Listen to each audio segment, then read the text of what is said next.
Uma ótima tarde a todos. Começamos agora a segunda edição do Agricultura BR ao vivo para todo o Brasil. Você que está nos acompanhando nesta sexta-feira, 14 de janeiro, pelas antenas parabólicas no sistema digital e analógico, também pela NET Claro TV nos canais 190 e 690, pelo portal sba1.com, pelo Facebook do Canal do Boi, também todas as páginas que levam o nosso programa, e no Paraguai e aqui no Brasil também pela NEL TV. Sejam todos bem-vindos. Começo o programa de hoje falando sobre soja, sobre efeitos do relatório de oferta e demanda e principalmente como que o mercado tem reagido a esses números, que são números de acordo com o último relatório autistas. Só para trazer ali o contexto para o nosso telespectador, esse relatório apresentado na quarta-feira, que você conferiu ao vivo aqui pelo Canal do Boi, ele trouxe principalmente uma revisão sobre os números na América do Sul, sobre Brasil, sobre Paraguai e Argentina. Números que foram revisados para baixo, mas que sabemos aqui pelas instituições privadas, as empresas privadas que fazem os levantamentos, devem reduzir mais nos próximos números que serão apresentados nos meses que virão. Para falar a respeito deste tema e principalmente dos impactos no mercado, eu converso com Aaron Edwards, ele que é consultor e analista de mercado, está nos Estados Unidos, é norte-americano, e fala conosco a respeito deste tema. Aaron, obrigado pela participação mais uma vez aqui no Agricultura BR, no Canal do Boi. Como que você avalia esses números? Como que você classificou os números do último relatório de oferta e demanda e essa redução nos estoques e na produção global? Boa tarde, seja bem-vindo. Boa tarde. Com certeza era esperado alguma redução na produção do Brasil em função de todas as dificuldades de produção com a seca e tudo, especialmente no sul. O que surpreendeu foi o tamanho dessa redução. Tirar 5 milhões de toneladas em relação à estimativa passada foi um ajuste maior do que o ajuste da Conab e foi um ajuste maior do que o USDA costuma fazer. Então, realmente, essa foi a notícia que mais surpreendeu do relatório.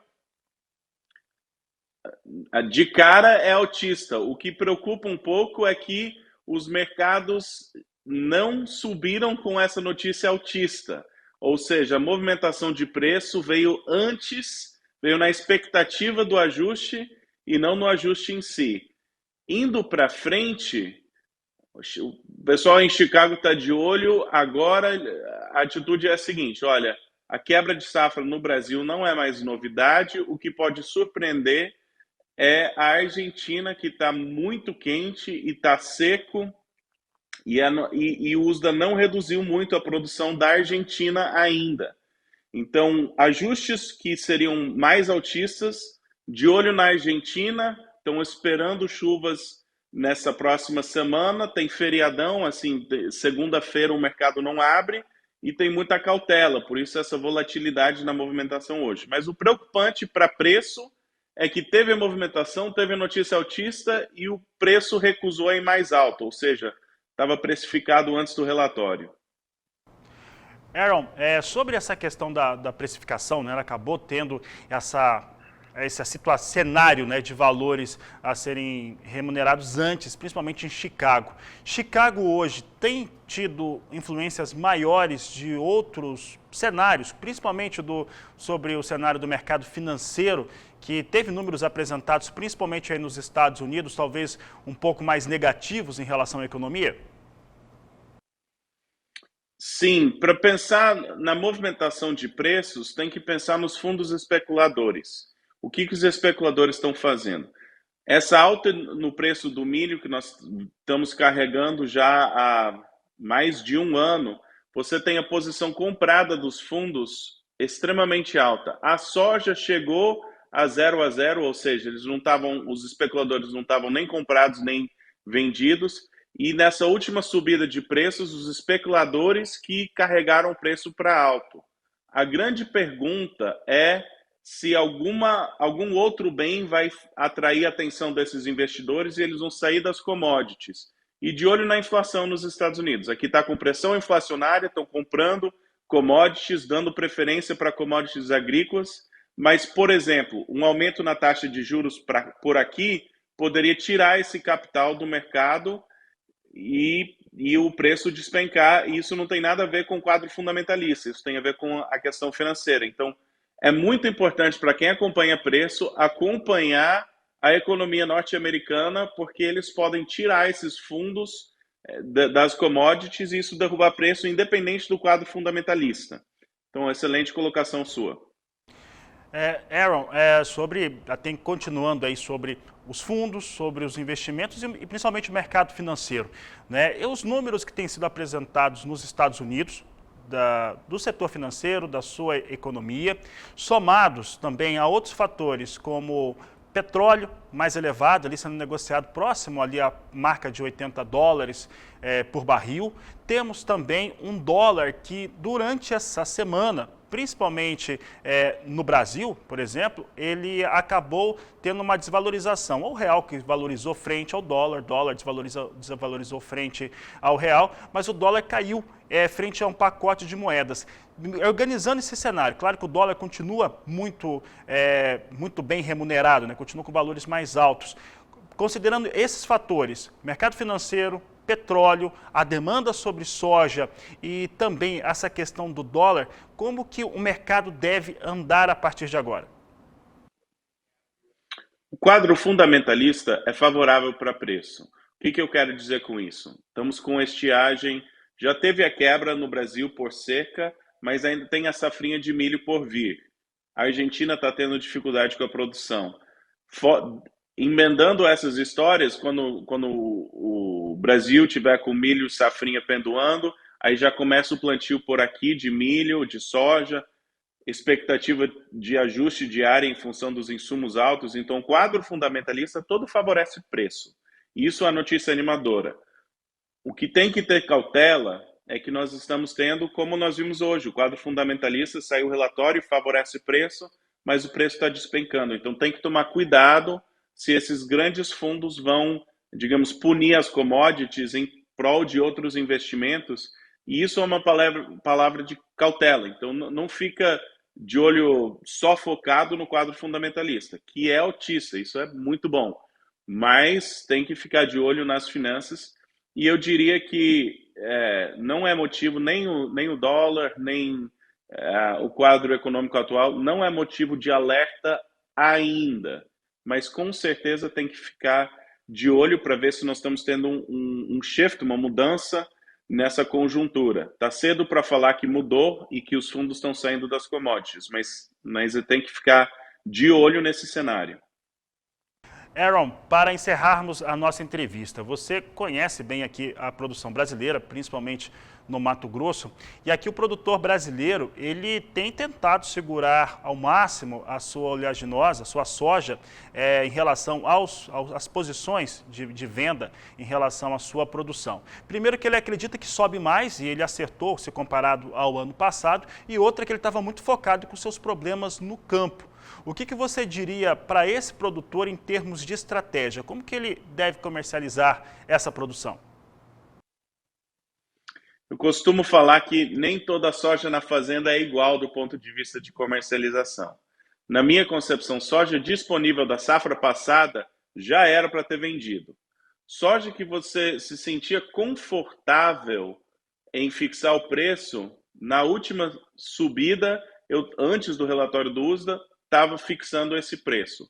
A soja que você tem capacidade de guardar, de ser paciente, de esperar, armazenar por conta ou a baixo custo e ser paciente, nem que tem que esperar 3, 6, 9 meses, essa soja pode ficar tranquilo na minha concepção. Ainda tem muita história pela frente com a safra norte-americana, costuma ter uma alta ali no período de maio e junho, ainda tem incertezas com inflação, com câmbio.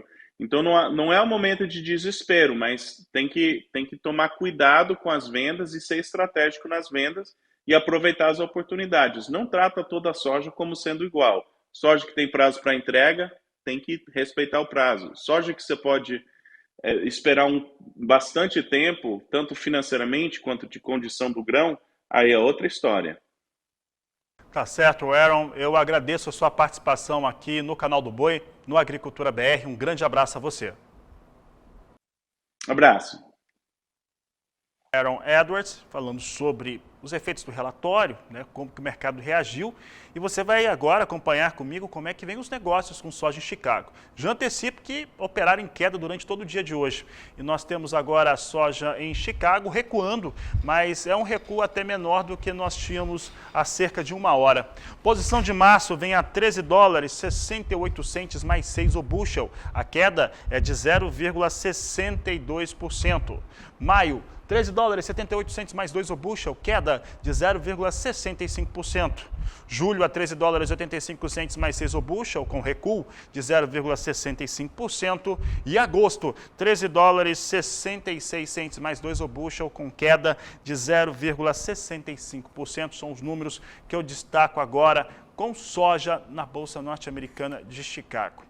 Ainda trazendo fundamentos de mercado, você vai acompanhar comigo agora o dólar. E é o dólar que você acompanha na tela aqui no Agricultura BR. Nós temos aqui moeda norte-americana a R$ 5,53 mais 4, opera ligeiramente acima da estabilidade. Neste momento, nós temos uma alta de 0,09 para a moeda norte-americana. É o que você acompanha no Agricultura BR, que traz para você também soja em negociação nos portos. Veja comigo agora como é que está a soja no porto. Entrega em janeiro, você tem aqui os portos de Santos e Paranaguá, com valores em R$ 177,00 a saca de 60 quilos, de acordo com a apuração da Grãos Corretora.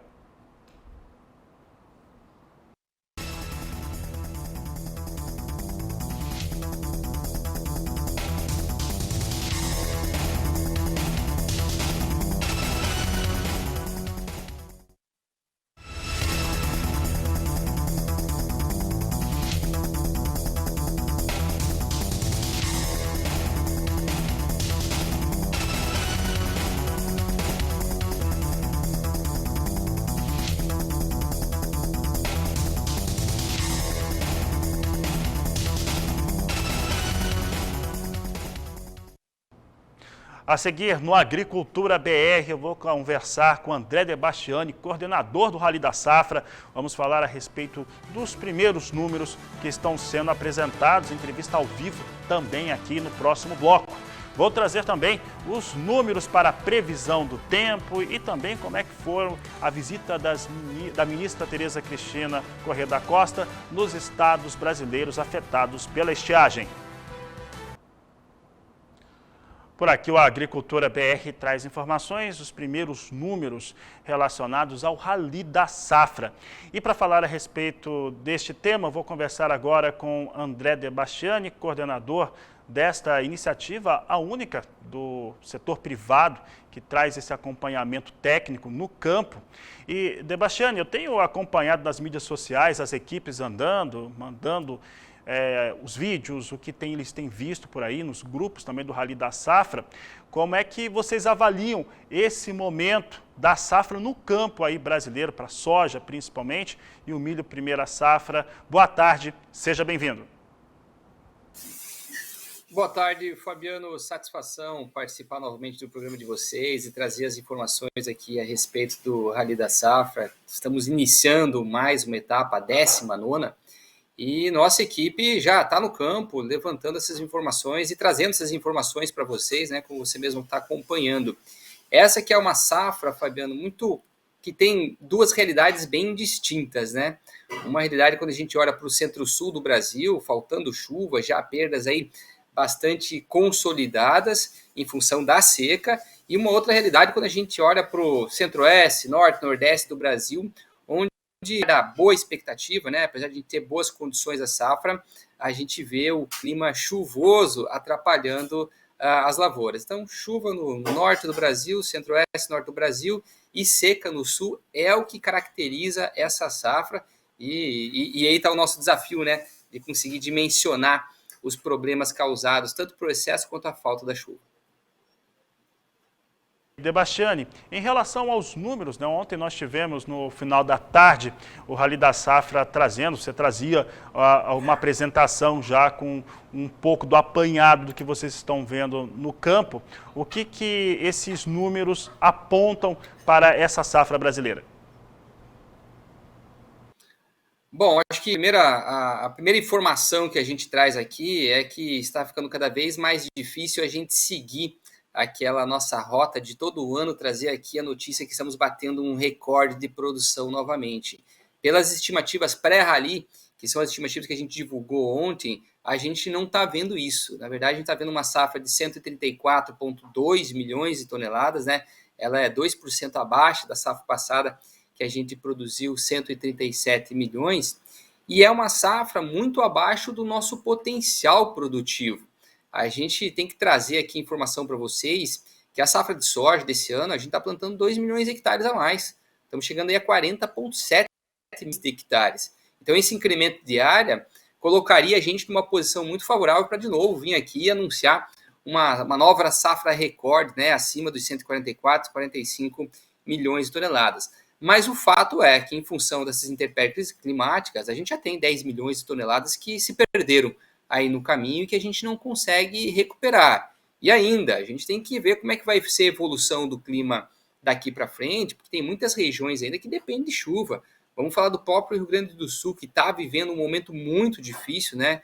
Mês de novembro, mês de dezembro, foram meses extremamente secos. Essa semana está sendo uma semana terrível para o Rio Grande do Sul, com temperaturas elevadas também, e que faz com que haja abortamento aí de flores, haja aí inclusive senescência de flores e folhas. Então isso é um problema grande e precisamos de chuva para a gente recompor um pouco ou manter um pouco do potencial produtivo dessas lavouras, e é isso que a gente começa a acompanhar a partir de agora no Rally da Safra, que se estende até junho, né, no campo, né, pelo menos até junho, quando a gente vai estar avaliando também as lavouras de milho.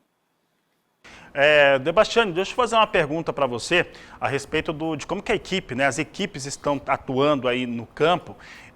Ano passado, né, nós tínhamos um cenário mais complicado para conversar, as equipes tinham um cenário mais complicado para conversar com os produtores em loco, nas visitações que fizeram.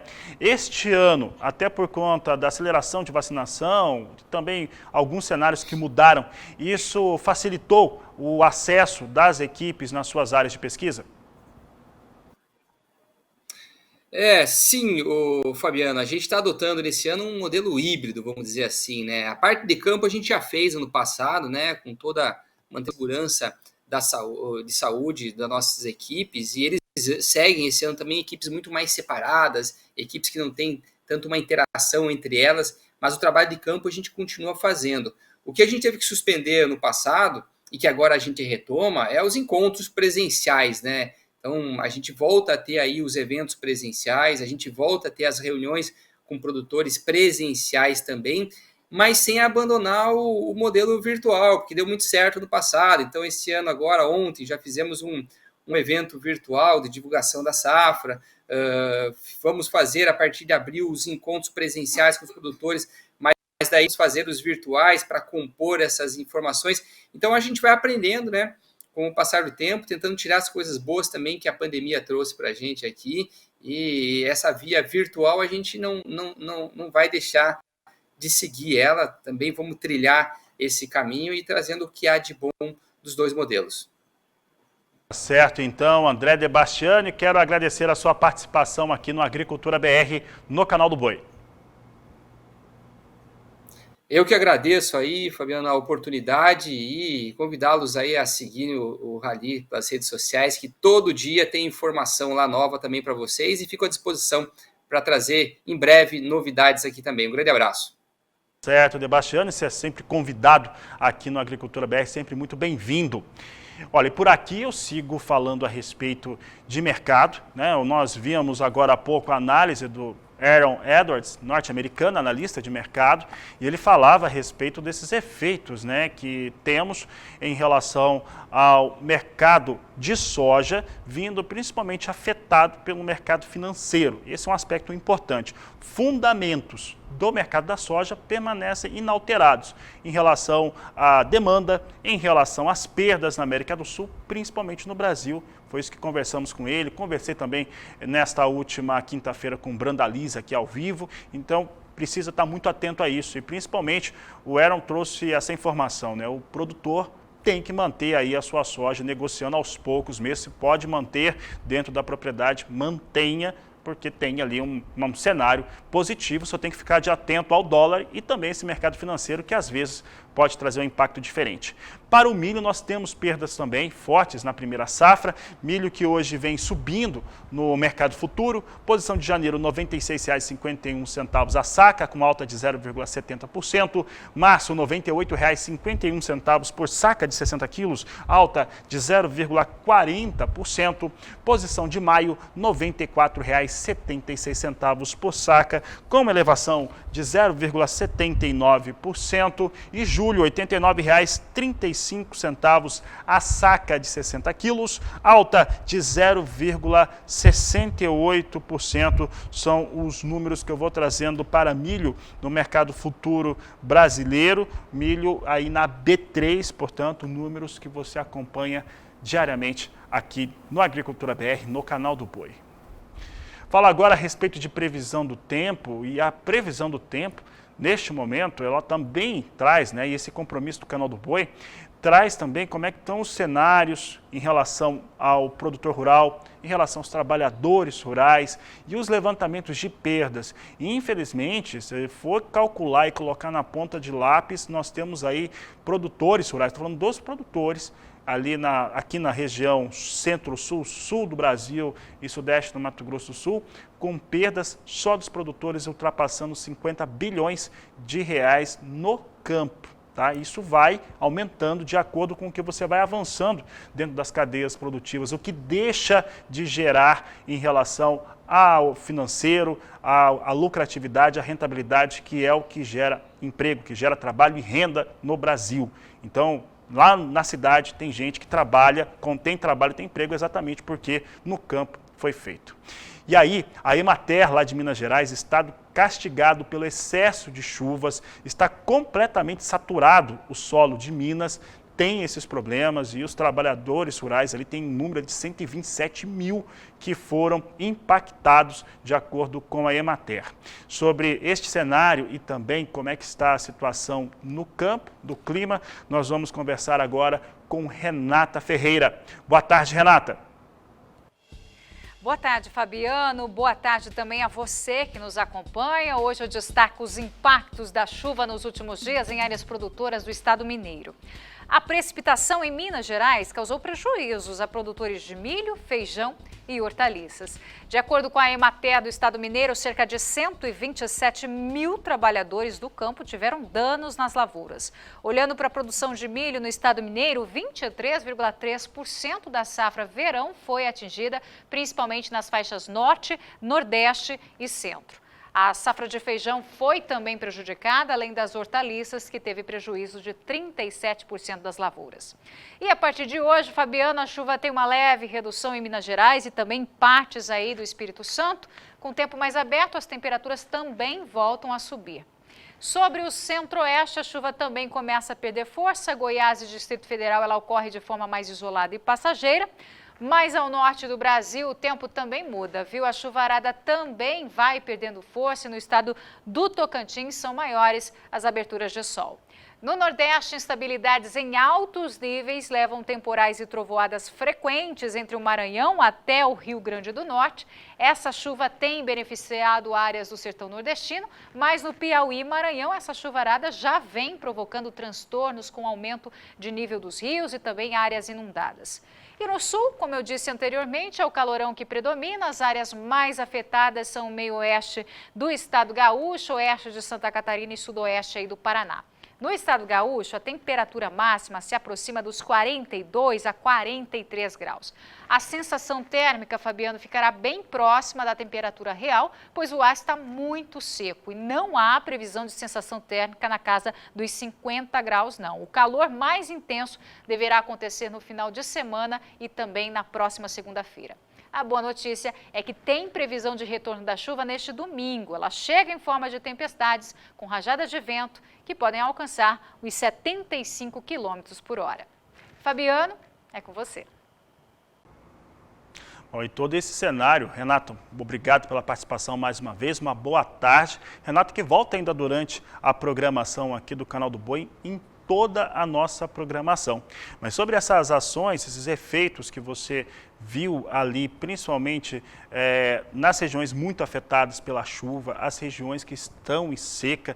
É sempre importante lembrar, normalmente não falamos aqui de política, a gente fala a respeito da questão econômica, mas é importante lembrar que, principalmente o governo federal, claro que os governos municipais e estaduais estão atuando, mas o governo federal tem tentado atuar da maneira mais forte possível para atender, para dar ali orientação e principalmente dar algum suporte para todas as famílias ali, principalmente nas áreas que alagaram, tenham ali maneiras de passar por esse cenário até ter condições, né, de conseguir a se reconfigurar, se reconstruir depois de toda essa tragédia, né? Um excesso de chuva derrubou cidades, essa é que é a verdade ali no parte do Nordeste e parte do Sudeste brasileiro. Continuo falando sobre clima de certo modo. Nesta última quinta-feira eu trazia aqui uma reportagem do Paulo Andrei, lá no Rio Grande do Sul, falando sobre a visita da ministra Tereza Cristina. Ela visitou também outros estados, Santa Catarina, Paraná e Mato Grosso do Sul. Você vai saber agora como é que foi a visita dela no estado do Paraná com o repórter Mauro Andrade. Mesmo antes da visita da ministra Tereza Cristina, os técnicos do Ministério da Agricultura e da Conab percorreram o estado para fazer um levantamento in loco da situação da agropecuária do Paraná. Com a ajuda do Departamento de Economia Rural, os dados apontam que a região oeste do estado teve perdas de 75% na soja e 45% na produtividade do milho. Além do volume reduzido, a estiagem prejudicou também a qualidade do grão, o que terá impacto direto nas cadeias produtivas de aves, suínos, peixes e gado de leite. Após visita a propriedades e reunião com lideranças do setor, a ministra Tereza Cristina declarou que as informações serão levadas a Brasília e servirão de base para ações de curto, médio e longo prazo. De Londrina, no Paraná, Mauro Andrade. Bom, e a ministra andou bastante, saiu do Paraná e foi visitar áreas afetadas no estado do Mato Grosso do Sul. A reportagem é de Vinícius Souza. A ministra da Agricultura, Tereza Cristina, visitou áreas afetadas pela estiagem no sul do Brasil e em parte de Mato Grosso do Sul. Durante a viagem, ela percorreu áreas do centro-sul do país. A agenda começou na manhã de quarta-feira em Santo Ângelo, no Rio Grande do Sul. No período da tarde, a visita seguiu em Chapecó, Santa Catarina. A equipe de técnicos do Ministério, da Conab, Embrapa e representantes do Banco Central, Banco do Brasil e do Ministério da Economia integram a comitiva. Nas localidades, a equipe visitou propriedades rurais afetadas pela estiagem e se reuniu com lideranças de produtores locais, além de prefeitos e parlamentares representando os estados. Em sua fala, a ministra destacou, abre aspas, viemos ver de perto, conversar com os produtores e lideranças dos estados para realizar o levantamento in loco e levar para Brasília as informações necessárias que nos ajudarão a definir ações de curto, médio e longo prazo. É preciso pensarmos também nas safras de inverno, saber sua viabilidade e avaliar a possibilidade de outras culturas mais seguras como alternativa. Fecha aspas. Ontem, quinta-feira, Tereza Cristina esteve em Mato Grosso do Sul. No início do mês, o governo do estado decretou situação de emergência por causa da estiagem nos 79 municípios. O governador Reinaldo Azambuja relatou que a seca já força produtores de aves e suínos a buscarem água com o caminhão-pipa. Situação registrada, por exemplo, em Vicentina, a 248 quilômetros da capital. É um problema gravíssimo, né, da estiagem, da seca, e que podemos trazer um resumo.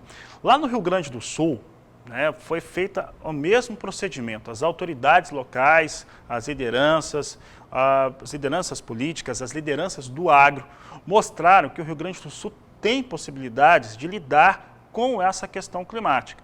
Essa possibilidade, ela passa pelo chamado processo de irrigação.